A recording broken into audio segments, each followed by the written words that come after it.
Estoy muy emocionado de hablar de este tema, me parece un tema apasionante, un tema maravilloso, además que considero lo que nos está pasando un fenómeno natural que también es de admirar. Es decir, todos estamos muy asustados, nos está llegando, tiene muy amplia distribución, no reconoce, digamos, clases sociales, digamos, niveles intelectuales, etcétera. Y eso nos tiene asustados, pero les digo, les repito, como científico, es un fenómeno natural maravilloso que yo espero que ustedes terminen admirando. Bueno, voy a compartir en este momento aquí la presentación. A ver, vamos a mirar toda la pantalla. Voy a presentar aquí. Entonces, les pido el favor que me confirmen si están viendo en este momento. Ahí está empezando a... Profe, estamos grabando este espaciecito, listo, para que... Maravilloso, ¿no? Listo. Gracias. Claro que sí. Bueno, entonces, vamos al grano. Yo titulé, digamos, esta sencilla intervención aquí en esta reunión con ustedes hoy, la ciencia del coronavirus 2 y del COVID-19.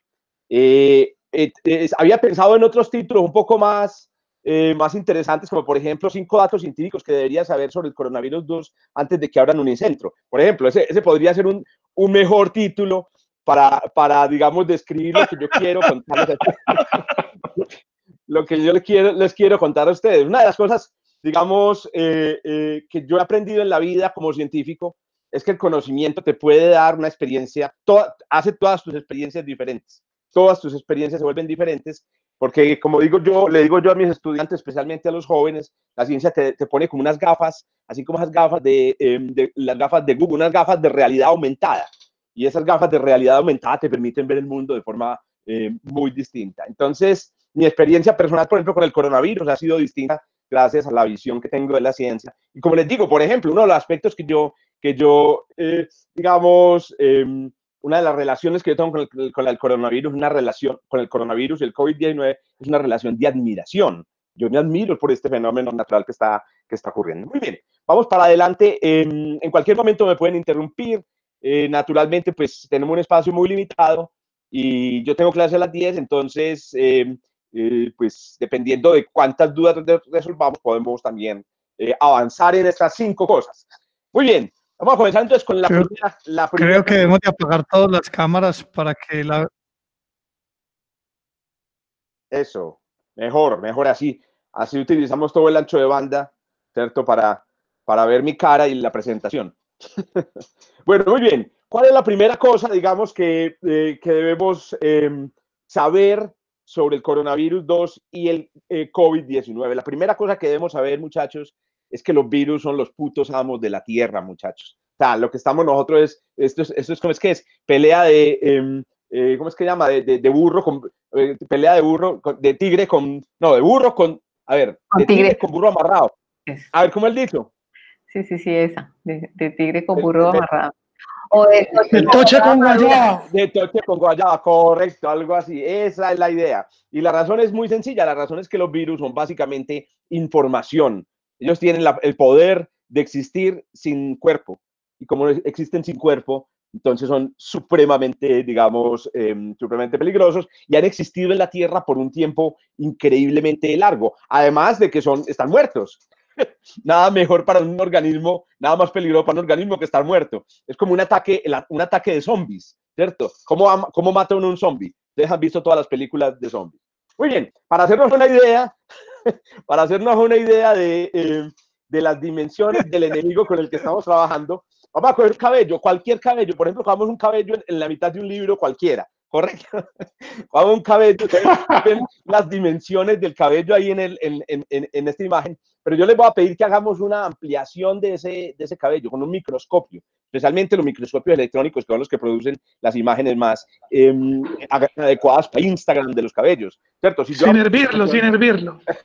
Sí, por favor, quiero aclarar, pues, como científico, que no se debe tomar bebidas con cabellos, excepto pues las sopas que eventualmente uno, digamos, se toma por ahí en la calle. Bueno, muy bien, entonces vamos a hacer una ampliación del cabello y miren las dimensiones de este monstruo, ¿cierto? Este es un monstruo es una gigantesca hebra de proteínas de más o menos 50 micrómetros o 50 micras de grosor. En ese cabello que hay ahí, yo lo preparé muy especialmente, dejé una partícula del coronavirus, yo no sé si la ven, no sé si alcanzan a ver la partícula del coronavirus que les dejé ahí encima del cabello. Imagino que será esta, ¿cierto? ¿O cuál será? ¿Cierto? ¿Cuál de todas estas cosas que hay es? Veanla ahí. ¿Cierto? Ahí está una partícula de coronavirus, ahí hay una partícula de virus, ¿cierto? Podría ser un coronavirus o podría ser el virus del SIDA también, ¿cierto? Bueno, ahora, ¿cómo llegó esa partícula ya? No sé, alguien estornudó sobre esa hebra. Vamos a hacer una ampliación con también un microscopio de gran poder de esa partícula para que la veamos de cerca y miremos cómo es nuestro enemigo. Veámosle digamos, veámonos cara a cara con el enemigo. Este es el enemigo que estamos enfrentando. Miren la forma que tiene este enemigo. Este enemigo fue descubierto en los años 20 del siglo XX, o sea, los 1920, y fue descubierto primero, increíble, en gatos en gatos y en marranos, ¿cierto? Que producen afecciones estomacales y coronarias, pero solo hasta los 60 fue, digamos, identificado plenamente, clasificado y observado al microscopio. Y cuando lo observaron, vieron esto. Es decir, esencialmente vieron un gran parecido entre un fenómeno astronómico muy bonito que seguramente muchos de ustedes, no sé, conocen. Espero que hayan visto. Si no lo han visto, que están esperando, manada de vagos. Es decir, hay que salir por el mundo a ver este fenómeno. ¿Cómo se llama este fenómeno?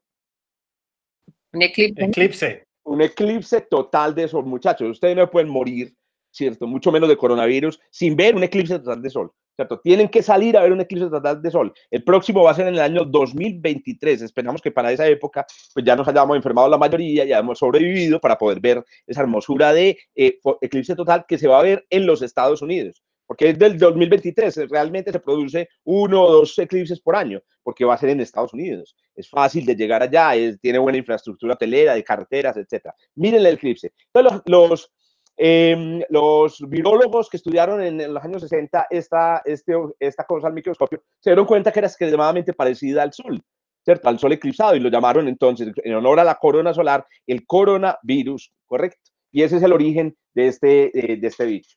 Sigamos con el tamaño, sigamos hablando del tamaño de este objeto. Miren el tamaño de este objeto comparado con otros de esos enemigos, digamos, microscópicos a los que nos hemos enfrentado a lo largo de la historia de la humanidad. Se dice que este virus, virus en particular, que se llama coronavirus 2, es el nombre del, o SARS-CoV-2, ese es el nombre más técnico, es un virus relativamente grande, imagínense si eso es grande, ese puntico en el cabello es grande, pero no es tan grande como los gigantescos, por ejemplo, virus del ébola. El virus del ébola es básicamente, pues, pucha, eso es una culebra, parce, microscópica, y no les deseo nunca encontrarse con esta culebra microscópica, pero tiene, digamos, un tamaño comparable, por ejemplo, el virus de la influencia o el virus del VIH que todos conocemos, más o menos entre 100 y 120 nanómetros. Entonces, miren, ¿cómo es que una cosa tan pequeña, cómo es que un puntico, digamos, microscópico y invisible puede poner en jaque una sociedad de organismos macroscópicos, ¿cierto? Los organismos más exitosos reproductivamente de la Tierra. Los organismos más exitosos reproductivamente de la Tierra son los pollos. Es de lo que más hay. Si un extraterrestre llegara a la Tierra, diría, este es el planeta pollo, ¿cierto? Porque vería pollos por todas partes. Pero los pollos son exitosos gracias a nosotros, digamos, que somos capaces de portar esta cosa. Ahora, hablemos un poco sobre el enemigo. Hablemos un poco de cómo es el enemigo, de qué están hechos estos objetos. Bueno, estos objetos básicamente son entidades químicas, bolsas químicas. Bueno, nosotros también somos bolsas químicas, 70% agua, pero que tienen una estructura muy peculiar. Seguramente muchas de las cosas que voy a decir aquí, ustedes las han escuchado en muchos de los programas que se están haciendo sobre esto, solo que aquí los organicé en cinco cosas para saber. Bueno, la primera cosa es que esto que ustedes ven aquí realmente no es el alma del virus. El alma del virus está por dentro. Lo que ustedes están viendo aquí es lo que llamaríamos algo así como la coraza del virus o la armadura del virus. El cascarón. El virus no puede estar por ahí flotando en un pelo como es, ¿no? Él tiene que cubrirse un cascarón porque cualquier cosa lo mataría. Esa membrana es una membrana hecha de grasa. Es una membrana hecha de grasa, pero es microscópica. Está hecha por, no sé, 100.000 átomos que forman una membrana de grasa. Que a propósito, esa membrana de grasa es la que uno lava cuando se lava las manos. cuando se lava las manos, ustedes saben que el jabón es buenísimo con la grasa, lo vemos en todos los comerciales de detergentes, pues también es buenísimo con el cascarón. Entonces, lo único malo del coronavirus, la única cosa que hizo mala en la vida fue hacerse un cascarón de grasa. Se pudo haber hecho un cascarón de metal o un cascarón de otra cosa, ¿cierto? O calcáreo, como lo tienen algunos microorganismos, y se hubiera salvado de un lavado de manos. Bueno, él no sabía que existía Ariel cuando evolucionó. En la superficie de esta cosa existen unas moléculas, estas moléculas que salen aquí, que son las que les dan precisamente esa apariencia de corona solar. Esas moléculas que hay aquí se llaman, son proteínas. Algunas tienen unas funciones, otras tienen otras funciones, pero ojo que estos son los verdaderos enemigos. Esas proteínas que se llaman que llama la proteína S especialmente, ese viene de Spike, que es como la puntica. Esa proteína S y estas otras proteínas que hay aquí son básicamente algo así como ojitos moleculares, ojitos químicos que observan el mundo, especialmente nos observan a nosotros por dentro. Y dentro del cascarón molecular de grasa viene el virus informático, porque el nombre de virus informático viene del virus, de estos virus, pero en realidad, en términos, digamos, humanos modernos, los virus biológicos son virus informáticos. Son virus informáticos. Aquí está la clave del asunto. Una molécula de RNA, no de DNA, como el que utilizan nuestras células para almacenar continuamente información, enrollada por dentro y con otras sustancias químicas preparada para hacer, digamos, el milagro. Yo también llamo a los virus algo así como caballos de Troya. Y son caballos de Troya porque resulta que por fuera aparecen unas hermosuras de coronitas, que ve qué tan bella esa partícula, y por dentro traen el programa, digamos, inapropiado. ¿Cómo funcionan los virus? Los virus no están vivos. Un virus solo en un cabello, eventualmente las acciones químicas y físicas lo terminan destruyendo. Ariel lo destruye, el alcohol lo destruye. En realidad es un perfecto idiota, ¿cierto? El virus realmente no puede hacer lo que, por ejemplo, hacen las bacterias. Las bacterias sobreviven en todas partes, en la carne, en el fuego, en el calor, en la sal, porque están vivas. Una de las propiedades de la vida es que tiende a mantener su estructura. Entonces, por ejemplo, no importa que yo me asole, no importa que yo me bañe, no importa que me meta en agua con mucho cloro, etcétera, hay mecanismos en mi cuerpo que me limpian y finalmente sigo siendo el mismo. Al virus no le pasa eso. Por eso decimos que el virus no está vivo, el virus realmente está muerto. Ahora, si está muerto, ¿cómo es que nos hace todo este daño? Bueno, porque es que resulta que estas moléculas que tienen en la superficie son capaces de observar el mundo molecularmente y en particular son capaces de observar todos aquellos organismos biológicos que tengan unas moléculas en la superficie de sus células que las llaman técnicamente ACE2, unas moléculas muy importantes que se utilizan para, digamos, mostrar al mundo exterior la célula, decirle, aquí estoy yo soy este tipo de célula. Estas terminales bioquímicas que hay en la superficie de las células son universales, están en casi todas las células de nuestros tejidos, y esa es la razón por la cual sabemos hoy que el virus es capaz de infectar desde los pulmones hasta el corazón, o desde los pulmones hasta los espermatozoides, ¿cierto? No sabemos todavía si los óvulos pueden ser atacados, pero posiblemente también. Una vez el virus detecta ese terminal ACD2, primero se fija químicamente a la terminal ACD2, pero ahí entran en acción las otras proteínas que hay en la superficie de esa bolsa de grasa, y esas proteínas, cuando se unen a las proteínas que hay en la superficie de las células, hacen que la bolsa de grasa del virus y la bolsa de grasa que rodea todas estas células, digamos, se fusione, y en ese momento viene la infección. Pero repito, lo que nos infecta a nosotros es realmente la información del virus.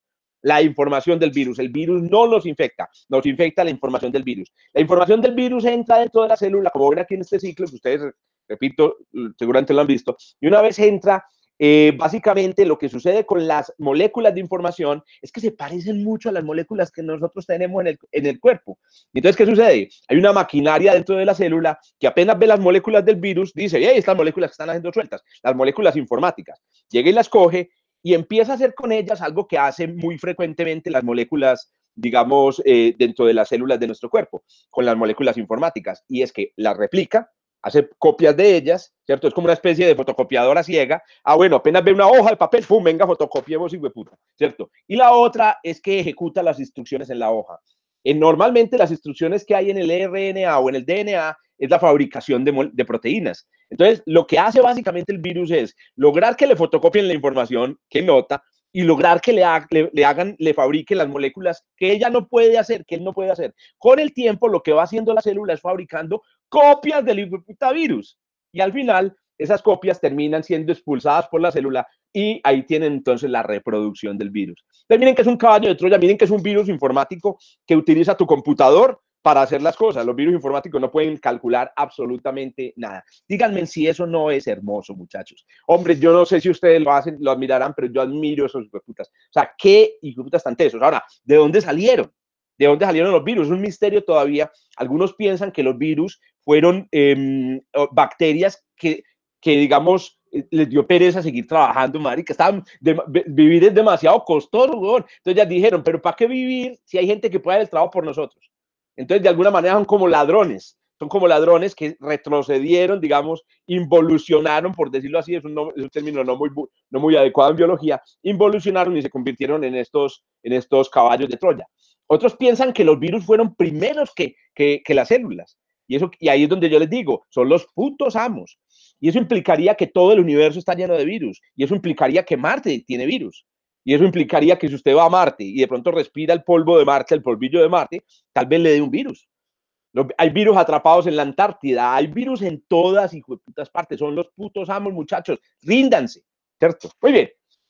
Vamos para la segunda cosa que usted debe saber antes de que abran Unicentro. Segundo dato, fueron las gallinas. Las culpables son las gallinas. Tenemos una manía, los humanos, desde la antigüedad, y esa manía es la manía de, bueno, yo diría la manía de comer. Tenemos una manía y es que comemos. Nos gusta comer y resulta que muy rápidamente en la historia de la humanidad, bueno, muy rápidamente no, en realidad nos tomó más tiempo que un hijo de puta. Hace más o menos unos 11.000 años, calculan, hace más o menos unos 11.000 años nos mamamos de recoger bayitas por ahí en el bosque y descubrimos que había unos granos, unas hierbas que producían semillas comestibles que podíamos sembrar. Ahí inventamos la agricultura se inventó simultáneamente en muchas partes del globo, lo que significa que es un buen invento. Pero con la agricultura vinieron otras tareas, las tareas de cargar los granos que producían, las tareas de almacenarlos, las tareas de arar la tierra. Y entonces nos dimos cuenta que no solamente necesitábamos sembrar árboles, sembrar plantas, sino también sembrar animales para que nos llevaran la carga, animales para que nos ayudaran a sembrar. Y ahí empezó el hijo de puta error, marica. ¿Por qué? Porque cuando nos metimos con los animales, el problema es que nos mezclamos con organismos que ya venían, digamos, llenos de virus, muchachos, llenos de virus. Los animales son el reservorio más amplio de virus que hay en la Tierra, porque los virus, repito, son los putos amos de la Tierra. Si nos hubiéramos quedado solos como cazadores-recolectores, posiblemente nunca hubiéramos, digamos, tenido las pandemias que hemos tenido, nunca hubiéramos tenido posiblemente tifo, nunca hubiéramos tenido ébola, no hubiéramos tenido influenza, no hubiéramos tenido coronavirus 2. Si no hubiéramos quedado solitos. El problema es que hubiéramos quedado siempre como grupitos pequeños, pero nos tocó empezar a domesticar animales. Y esos animales empezaron a transferirnos los virus a nosotros. O más bien, en realidad lo que sucedió, les digo esto, muchachos, lo que sucedió realmente es que los virus nos colonizaron a nosotros. Obviamente, cada vez que vos te comías un pollo en la antigüedad, ¿cierto? Te tragabas todos los virus del pollo, pero los virus del pollo al entrar a tu cuerpo decían, ¿y este quién es? Marica, ya, a mí me gustan los pollos. Dentro de todos los virus, sin embargo, que creaban las células del pollo, habían uno que otro virus que le gustó vivir dentro de nosotros y dijo, estos están como buenos, ¿cierto? Saben como sabrosos. Y el resultado es que en ese momento empezaron los virus a cultivarnos a nosotros.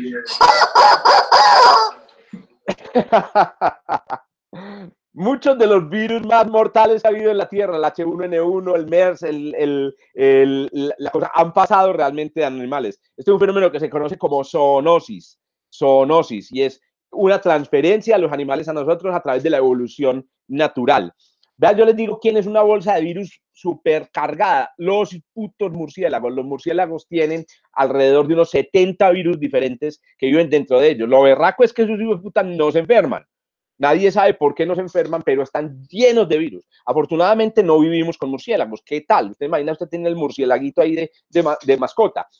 Bueno, eso fue hasta que nos metimos en la hijueputa selva y empezamos a comernos los animales que están en contacto con los murciélagos, muchachos. Hombre, es que en qué momento nosotros hicimos la cagada. Entonces, ¿qué pasó? Nos empezamos a criar marranos en el bosque. y en el bosque hay murciélagos, los murciélagos cagan encima de los marranos y a los marranos les pegan los virus de los murciélagos. En China se empezaron a comer este animalito hermoso que se llama el pangolín, y resulta que este animalito convive en la selva con los murciélagos y recibió el virus de los murciélagos, y finalmente ese animalito, los chinos, que son unas huevas, en el sentido de que son unas pelotas consumiendo fauna silvestre por las razones más idiotas, en el caso de este animalito se lo comen que porque parece un dragón, qué huevas, pero entonces el caso es que empezaron a consumir este animal, y muchachos, este animal posiblemente es el origen o fue el puente por el que nos llegó a nosotros el virus del coronavirus 2. Ahora, es un tema de investigación, no se sabe exactamente si este fue el animalito, y hay que tener mucho cuidado. Este tipo de información está tendiendo a que la gente odie a los murciélagos, los mate, o que odie a los pangolines y los mate. Ojo, no son ellos, eres tú, ¿correcto? Muy bien. Tercera cosa que usted tiene que saber sobre el coronavirus antes de que abran Unicentro. La tercera cosa es que, muchachos, todo hubiera salido normal, es decir, con las gripitas estacionales, con el ébola, ¿cierto? Con todas estas enfermedades que conocemos, pero que básicamente ninguna ha puesto en jaque la economía moderna. Bueno, en realidad en el pasado ustedes saben, saben que sí. Pero resulta que este hijo de pucha coronavirus que nos enfrentamos ahora le pegó al baloto hace un par de años. Bueno, hace un par de años, eso fue como hace 40 años. ¿Cuál es la cosa? Vean, hombre, resulta que la mayoría de las enfermedades contagiosas producidas por un patógeno como un virus o una bacteria, solamente lo son, o sea, solo son contagiosas cuando ya estás enfermo. Es obvio, es obvio. ¿Qué es estar enfermo? Estar enfermo es estar lleno de virus y llenos de bacterias. Eso es estar enfermo. Entonces, obviamente, solo cuando está lleno de virus y bacterias puede ser contagioso. Entonces, uno es contagioso cuando tiene la gripa, una persona que tenga ébola es contagiosa a través de las llagas, una persona que tiene bacterias cuando ya tiene las llagas. Entonces, ese es un mecanismo súper bueno para controlar la propagación, el contagio, porque uno ve a la persona enferma y uno dice, aléjate de mí, Satanás, ¿cierto? ¿Qué sucede? Discúlpenme que se me va a descargar aquí el celular. ¿Qué sucede con el coronavirus 2? Resulta que por mutaciones, ojo pues, mutaciones, o sea, esto fue al azar, esto fue completamente al azar. Este zombie aprendió a hacer dos cosas. Primero, infectar la nariz y la garganta, infectarla sin producir una gran reacción del sistema inmune. Y entonces, como resultado, usted se enferma, adquiere el virus, y el virus empieza a reproducir, incluso, y llega a reproducirse bastante antes de que usted sienta absolutamente nada. Como resultado, el resultado es, y vive en el tejido más fácil de producir contagio, que es la nariz y la garganta. Y esa es la clave. Este virus evolucionó para contagiarse. Él es el puto amo del contagio. Y eso es lo que nos tiene en problemas. El ébola es más peligroso, mucho más peligroso que el coronavirus, pero no se pega, porque uno siempre ve a la persona enferma con ébola y dice, aléjate de mí, Satanás. Pero uno ve a un amigo querido, pico, cierto abrazo, y resulta que el bebón ya está cargando este virus. La falta de olfato, la falta de gusto, ¿cierto? La carraspera, la tos seca, todo eso se debe al virus atacando las vías, digamos, respiratorias superiores que llaman, que a propósito, no produce moco, porque el moco se hizo biológicamente para expulsar los intrusos. Este hijo de puta también aprendió a suprimir el moco. ¿Por qué? Porque dijo que lo primero que voy a hacer cuando llegue donde ese hijo de puta es que le quito el moco y así el moco no me mata. Entonces, por eso a uno no le salen mocos, por eso no se estornuda, pero si uno sí tose. Entonces, digamos, la gran innovación de este virus fue el contagio. Miren esta tabla muy interesante de lo que pasa con distintos escenarios de personas y miren cómo en los primeros 4 días, cuando vos te contagias, no importa que no vaya a pasar nada con tu cuerpo, no importa que te vayas a morir, inclusive en los primeros 4 días a vos no se te nota que tenés ese hijo de puta virus. Ese periodo también se le llama el periodo de latencia del virus y es muy interesante porque lo están utilizando, por ejemplo, en Israel para hacer unos ciclos de trabajo. Te mandan a trabajar 4 días y a los 4 días te mandan otra vez para la casa a que te encerres 10 días y en esos 10 días vos te das cuenta de ver si te vas a morir. Si a los 10 días no te moriste, volvés al trabajo otros 4 días y así sucesivamente. Eso se llama explotar el punto ciego del virus, cuando el virus ya no puede hacer nada. El virus se propaga por gotículas. Ustedes seguramente, no, pues esto lo mencionan en todas partes, desde Teleantioquia hasta CNN están hablando de las gotículas, pero yo quería darles aquí unos datos científicos otra vez, porque es que la ciencia de esto es lo que, boom, le hace a uno explotar la cabeza. Resulta que uno cuando todo se produce más o menos unas 1000 gotas. A ver, no se sienten, yo no las veo, yo no veo esas putas. Cada una de 1 micrómetro. A ver, para que comparemos aquí con el pelo. Miren, aquí está el coronavirus, aquí está una gota de 1 micrómetro. Las gotas son 10 veces más grandes. Pero ¿qué pasa? Una gota 10 veces más grande, en realidad, ¿cierto? Tiene 10 a la 3, o sea, 1000 veces más tamaño que el virión. El virión es el virus con su armadura. Es decir, a una gotica una gotícula le cabrían 1000 viriones, 1000 hijueputas viriones. Obviamente no hay tantos en una gotícula. En una gotícula se cree que pueden haber una decena de viriones cuando ya estás infectado, una decena de viriones. Aún así, cuando vos toses, estás botando 10.000 viriones en el ambiente. Los científicos han calculado que bastan 10, ojo, 10 partículas de coronavirus 2 para que vos te infectes. Entonces, a ver, ¿qué significa eso? Vos estás al lado de una persona que está asintomática, pero tose, siente un poquito, perdón, que me estaba limpiando la garganta. Limpiando la garganta, weón, estás botando 10.000 viriones en el ambiente y obviamente si estás alrededor, lo más seguro es que vas a recibir estos 10. Aunque en realidad se cree que para que haya una infección, por ejemplo, pulmonar, que es la infección más peligrosa, te necesitan que 100 viriones entren por tus vías respiratorias y lleguen hasta los pulmones. Aún así, de 10.000, escoger que la probabilidad de que te lleguen 100 es muy grande. Por eso es tan importante el tapabocas. El otro problema que tienen los viriones es que pueden sobrevivir no en goticas. Las goticas tienen la ventaja de que son agua, y en el agua el virus y todo lo vivo vive delicioso, pues piensen ustedes en una piscina, eso es el virus. Pero si usted no está en agua, sino que está en aire o está en cobre, etcétera, la cosa es más difícil. Entre todas las cosas, aléjense del plástico. Una partícula de virión en el plástico, obviamente la gotícula llega y se seca, el virión empieza a secarse, pero el secado es mucho más lento y la partícula puede sobrevivir hasta 3 días en el plástico. Pero ustedes saben, entonces, en orden de peligro es el aire, ¿cierto? Por eso es que no hay problema de pasar por el aire de un enfermo, ¿cierto? Y el peor es el plástico. Ese es el peor de todos. Muy bien, vamos para la cuarta cosa que usted tiene que saber antes de que abran Unicentro. No eres tú, soy yo. Ahora, todos hemos creído que en realidad lo que mata a las personas es el virus. No, el virus no mata a las personas. Lo que mata a las personas es las personas mismas.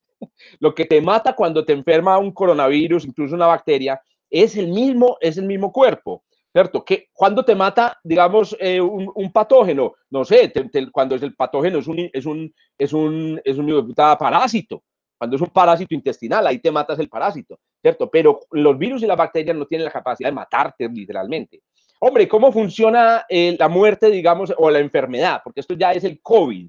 Las enfermedades funcionan así. Cuando a usted entra un patógeno, sea un virus, sea una bacteria, inmediatamente te hace una recepción, una cosa que se llama los linfocitos. En este caso, se llaman las células B. Los linfocitos te ven y te dicen, huevón, ¿usted quién es, parce? Entonces, inmediatamente llegan e intervienen y producen una cosa que se llama fagocitosis, y es que se comen al intruso. Una vez se lo comen, los pedazos del intruso aparecen en la superficie de las células B, y estas células inmediatamente son visitadas por otras células que llaman las células T, que reconocen los pedazos del intruso y le avisan a todas las demás células, ¡hey! Acaba de entrar un intruso y miren, esta es la cara que tiene el intruso. Entonces inmediatamente llegan más células B, buscan al intruso y todos felices. Y uno decía, no, pues felicidad, todo es felicidad, ¿cierto? Todo es felicidad. Ahora, hay una fase de esta reacción que se llama la reacción inmunológica. Y es interesante, una vez estas células han hecho esto y el intruso se va, esta es la ventaja, esto es una cosa maravillosa que creó nuestro Señor Jesucristo, mentiras que no, esta es una cosa que creó la naturaleza a partir de la evolución. Las células que reconocieron el intruso y que se lo comieron, se reproducen y producen memoria, células con memoria, células que se acuerdan, puta. O sea, es como si usted produjera un hijo que reconociera, ¿cierto? No sé, la cara de Hitler. Entonces, este hijo siempre que vea a Hitler va a llorar y va a gritar, ¿cierto? Estas son las células con memoria, están las células Y hay otras células que producen unas sustancias que se llaman anticuerpos, de los anticuerpos. Entonces, ¿qué pasa? La próxima vez que vuelve a entrar el mismo intruso, primero, los anticuerpos lo reconocen y segundo, llegan las células con memoria y se pegan a ese intruso. Y esto que aquí es muy bonito, qué bonito, ¿cierto? La reacción de defensa del cuerpo humano. Todos nos vamos a defender del cuerpo humano. ¡No! Porque resulta que la cosa no ocurre tan fácil. Cuando no hay memoria todavía en el cuerpo, pasa lo que le pasa a uno cuando se clava una espina en una mano o se raspa, etcétera. Y es que antes de que lleguen los linfocitos B, antes de que lleguen las células con memoria, si es que tienen memoria, llegan unas células que son básicamente unas, ¿cómo llamarlas? ¿Cómo llamarlas? A ver, espera, unos rambos, son los rambos del sistema inmune que llegan y rodean el tejido y empiezan a secretar señales químicas diciendo, hey, alarma, tenemos aquí un intruso, alarma, intruso. Esas señales químicas inmediatamente producen la llegada de más células, entre ellas las células B con memoria, hey, a ver, venga a ver si lo reconozco, no lo reconozco. El caso es que la reacción inmune es tan grande que produce dos cosas. Primero, inflamación. O sea, el tejido se llena de sangre porque tienen que llegar, haga de cuenta un taco en la sangre, ¿cierto? Llegando a ese punto, entonces empieza a inflamar el tejido. Entonces, por eso usted le pone esa huevona roja. No es que esa cosa roja es su cuerpo tratando de defenderse, pero todavía como muy brutico. Y la otra cosa que se produce es la fiebre. La fiebre es una reacción inmunológica muy normal, ¿cierto? Tratando de... ¿Y cuál es el mecanismo de la fiebre? Muy sencillo. Yo no conozco ese hijo de puta, pero con seguridad lo mata el calor. Es una reacción bastante bruta del sistema inmune porque cree que todo se muere con calor. Y les tengo una mala noticia, el coronavirus no se muere con calor. El caso es que usted le da calor 4 días y el coronavirus nada que se muere sin puta. Entonces, ¿qué sucede? El problema es que toda esa reacción inmunológica, que se llama reacción inespecífica, o sea, sin todavía reconocer, produce unos cambios físicos en tus tejidos que son horrendos, horrendos, desde inflamación, ¿cierto? Hasta hipersensibilidad. Por eso es que uno tose tanto con el coronavirus, porque básicamente te llenas de hipersensibilidad en la garganta, cualquier partícula de polvo, ¡pum!, te hace toser. Y cuando llegan los pulmones, muchachos, qué desastre. En los pulmones se produce una reacción inmune, una reacción muy natural del cuerpo, que es la secreción de una sustancia que se llama colágeno, que llena los tejidos de colágeno y produce una cosa que se llama fibrosis pulmonar. Es decir, el tejido del pulmón empieza a ser reemplazado de ser un tejido biológico hermoso que respira, se va convirtiendo en un plástico. Y ese plástico es el que detectan en las radiografías. Cuando a vos ya llegas a este punto, ya estás un poquito grave. Yo espero que ninguno de ustedes, llegue a eso. Bueno, by the way, también esta secreción de colágeno en los pulmones se produce solamente por vivir en Medellín. O sea, no vayan a creer que esto solamente es digamos, esto está solamente debido al coronavirus 2. También vivir en Medellín, contaminar, fumar produce esta reacción. Entonces, muchachos, repito, lo que mata a la gente, lo que la ahoga, lo que la mata con fiebre, lo que hace que produzca es el sistema inmune. Es el sistema inmunológico. Por eso las personas con comorbilidades, es decir, con otras enfermedades, con obesidad, con diabetes, ¿cierto?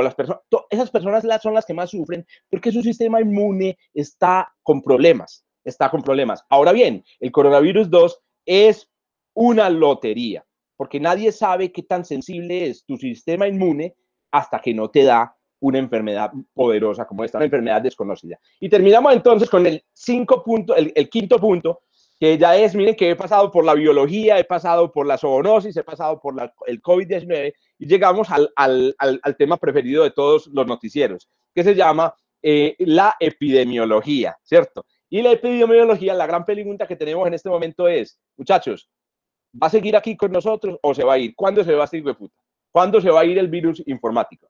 Y la respuesta parece ser que él se va a ir, pero se va a ir amañando. Prepárense para un mundo en el que el virus exista. La razón es muy sencilla, la razón es que este virus es muy contagioso y para que el virus desaparezca tendríamos que enfermarnos todos, o tener inmunidad todos, ¿correcto? Y eso es lo que va a ser realmente difícil. Algunos piensan que el virus podría debilitarse, porque cuando pasa el tiempo, cuando el virus se reproduce, hay mutaciones que lo van haciendo cada vez más débil. O eso es lo que han visto en otros virus, pero resulta que el coronavirus nació para vivir eternamente. Es hijo de puta, cada vez que se reproduce y tiene una mutación que lo hace débil, él mismo se corrige. O sea que parece que el hijo de puta no se va a dañar, él siempre va a ser el mismo. Pero eso tiene una ventaja. Si no muta, pasa lo que pasa con el virus de la influencia, que muta y obliga a que cada año usted tenga que adquirir la misma gripa y otra vez la misma gripa. Si no muta, una vacuna podría funcionar muy bien y eso nos ayudaría, digamos, a controlar el virus. Otros datos muy interesantes, ya termino con estas curvas, que estas curvas sí ustedes las han visto todos los días, pero hay unos detalles sobre estas curvas que no se mencionan. Ojo que esta curva no es la curva de cuántos hay en total enfermos en una población. Esta es la curva de cuántos hay enfermos nuevos hoy. Es la curva de número de casos por día. Número de casos por día. ¿Eso qué significa? Eso significa que cuando la curva sube y baja, no significa que no hayan enfermos, muchachos. No, no, no.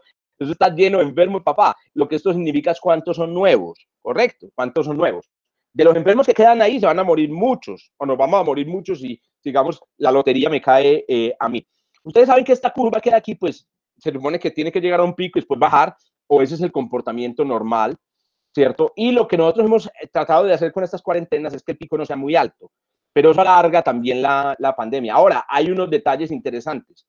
Por ejemplo, detalle número 1, como el virus va a estar aquí entre nosotros, ¿cuándo va a acabar esto? Esto solamente acaba cuando se infecte y cuando sean inmunes. Miren, en el caso del coronavirus, aproximadamente la mitad de la población de la humana, 5.000 millones de personas tienen que ser inmunes para que esta pandemia o para que este virus, digamos, se controle. 5.000 millones de humanos.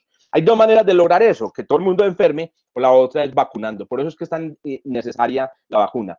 Pero aquí viene el problema, y el problema es lo que llaman las segundas oleadas. Después de una primera oleada, que es la oleada que estamos pasando nosotros, cuando se relajan los controles epidemiológicos, vienen segundas oleadas, porque es que el virus está ahí, muchachos.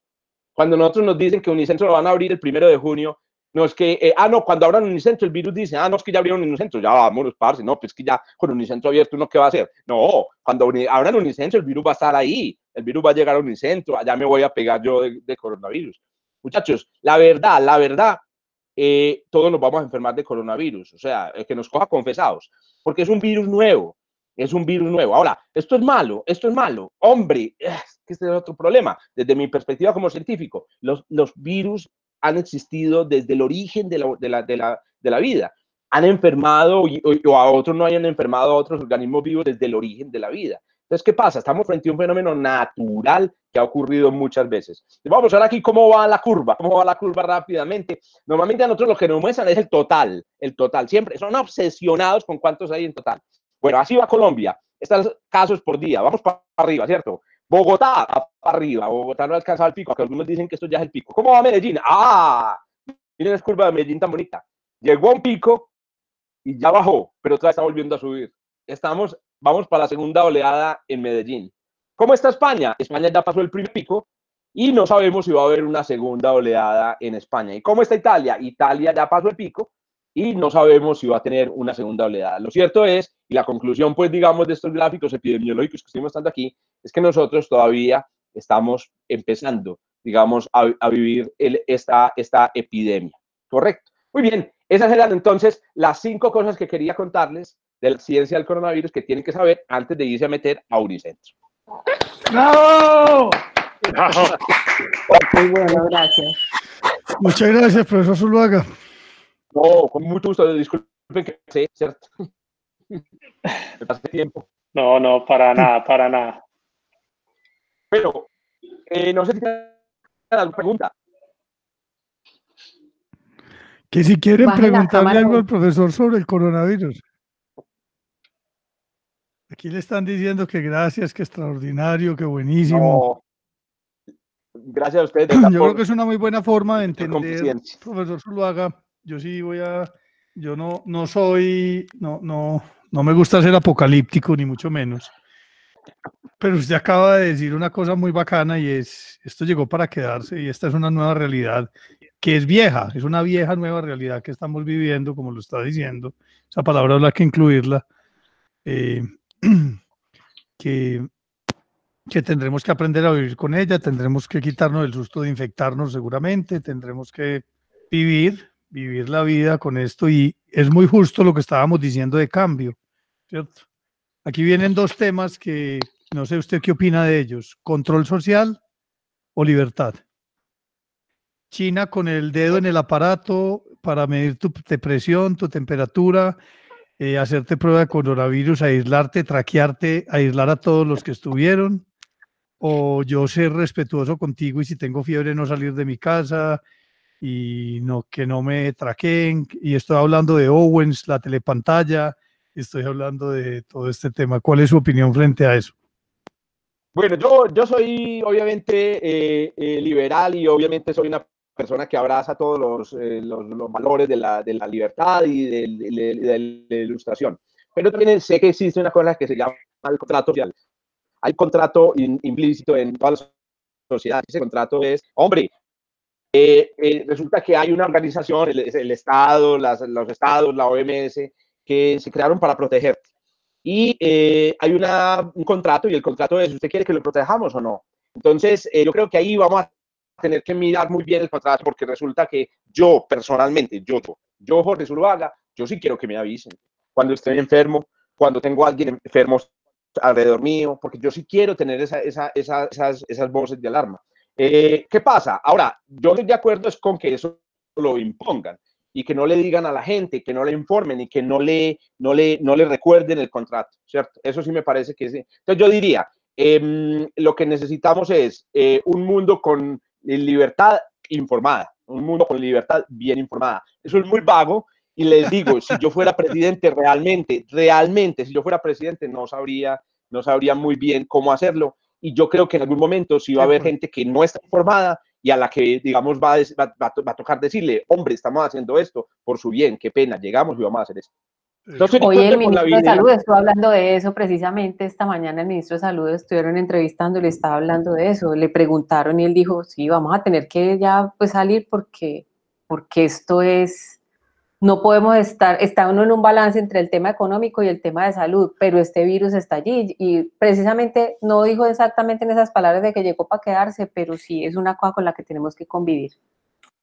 Muchas gracias por ese comentario, me da pie para dos cosas. Primero, realmente, la visión de los científicos tiene eso de bueno, a diferencia de la visión del Papa, la visión de los científicos cambia con el tiempo, no les da vergüenza, o sea, ellos simplemente admiten, ¿cierto? Al Papa le da más vergüenza y se demora 400 años en admitir. Entonces los científicos hoy entienden que va a quedarse, pero podría pasar algo con la genética del virus, que súbitamente en 2 años el virus se apague, ¿cierto? Entonces es la primera cosa. Y la segunda cosa que yo creo que sí es muy importante es entender que las pandemias del pasado ya no van a ser como esta pandemia, porque vivimos en una sociedad muy diferente. En el pasado nos podíamos esconder, hoy, no sé si lamentablemente ya no nos podemos esconder. Entonces, yo soy, por ejemplo, yo, Jorge Zuluaga, otra vez, perdonen que les insista tanto sobre esto, porque mucha gente dice, no, es que usted es un científico, usted tiene una responsabilidad. La verdad, yo no soy presidente ni soy ministro, pero yo, Jorge Zuluaga, pienso que en realidad tenemos que enfrentar el virus y tratar de salvar la sociedad que hemos construido, porque es que la sociedad que hemos construido, ojo, no solamente es economía, no solo economía, también hay cultura. Yo extraño ir al cine. También está la vida social, es que nosotros somos organismos sociales y bueno, vivir por Zoom y por Meet es bacano, pero no tan bacano como la vida, ¿cierto? Entonces lo que sí debemos hacer es ser conscientes del riesgo. Por ejemplo, a mí, ¿saben qué me ha encantado? Yo nunca había soñado con una sociedad colombiana donde la gente usara tapabocas. Eso a mí me parece, porque yo lo veía siempre en China, yo dije, estos chinos están exagerados. Y hoy en día yo digo, no muchachos, esa es la nueva realidad. Hay que usar tapabocas. Especialmente, como lo decía ahorita Jaime, cuando estás enfermo. Esa conciencia de yo puedo enfermarte a ti. Esa conciencia, yo creo que ya surgió. Surgió en la sociedad colombiana, bacanísimo.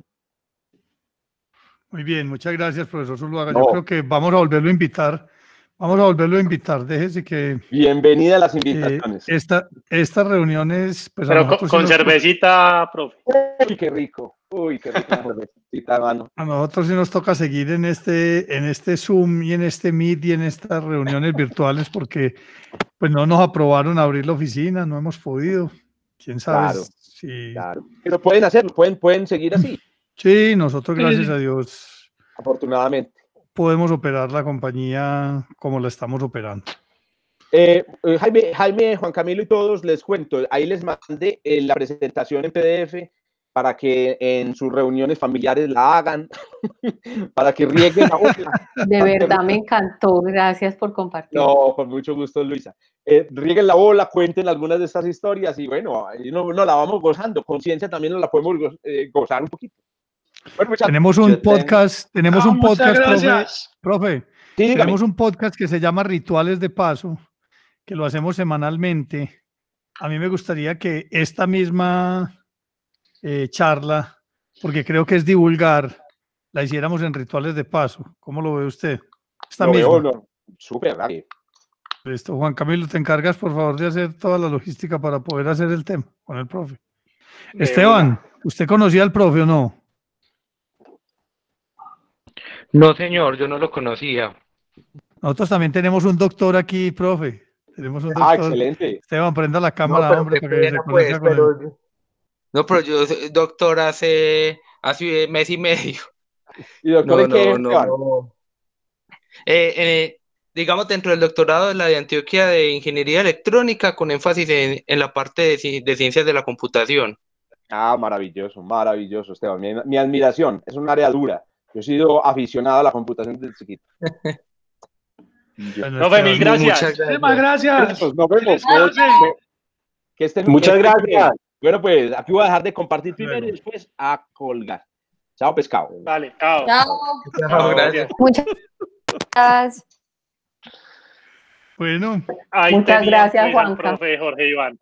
ahí tienen, pues. Hombre. Increíble. Mil gracias, brutal. Yo no sé si les pasa en